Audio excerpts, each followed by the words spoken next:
நம்மோடு தொலைபேசி வாயிலாக இணைந்திருக்கிறார் மூத்த பத்திரிகையாளர் திரு பிரியன். சார் வணக்கம். ஒரு முக்கியமான நடவடிக்கை திமுகவில் நேரடியாக ஒரு மூத்த நிர்வாகி மீது எடுக்கப்பட்டிருக்கிறது. அதுவும் திமுக தலைவரே அந்த நடவடிக்கையை மேற்கொண்டிருக்கிறார். இது எப்படி புரிஞ்சுக்கணும்?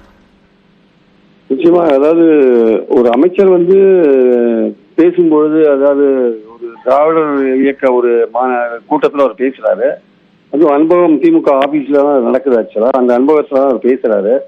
ஒரு அமைச்சர் பேசும்பொழுது கொஞ்சம் ஒரு டீசெண்டா பேச வேண்டிய அவசியம் இருக்கு. அவருடைய நம்பிக்கை என்ன வேணா இருக்கலாம். ஆனா பொதுமக்கள் மத்தியில பேசும்பொழுது மற்ற மதத்தினரை அல்லது ஒரு நம்பிக்கையுடையவர்களை புண்படுத்துற மாதிரியான விஷயங்கள் எதுவும் இருக்கக்கூடாது. ஏற்கனவே திமுக மேல பாஜக போன்ற கட்சிகள் பலவிதமான குற்றச்சாட்டுகளை வச்சு, நீங்க இந்துக்களுக்கு விரோதமானவர்கள், நீங்கள் கடவுள் நம்பிக்கை இல்லாதவர்கள், மத உணர்வுகளை புண்படுத்துபவர்கள் எல்லாம் பலரும் சொல்லியிருக்காங்க.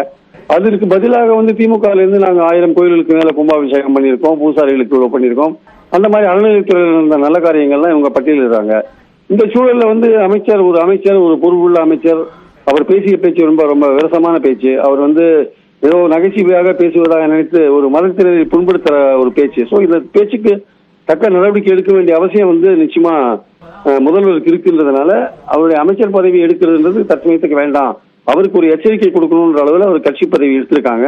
இது நிச்சயமாக தேவையான சமயத்தில் தேவையான சரியாக எடுக்கப்பட்ட ஒரு நடவடிக்கையா நான் பாக்குறேன். ஏன்னா இது மாதிரியான பேச்சுக்களை தேர்தல் நெருக்கத்துல எல்லாம் நீங்க அனுமதிச்சீங்கன்னா திமுகவுக்கு எதிரான பிரச்சாரங்கள் இன்னும் வலுவாக போறதுக்கான வாய்ப்புகள் இருக்குது. சரியான நடவடிக்கையை முதல்வர் எடுத்திருக்கிறார். நன்றி திரு பிரியன். இணைப்பில் உங்களுடைய கருத்துக்களை பகிர்ந்து கொண்டமைக்கு நன்றி. தொடர்ந்து மற்ற செய்திகளை வழங்குகிறார் நெறியாளர் காயத்ரி.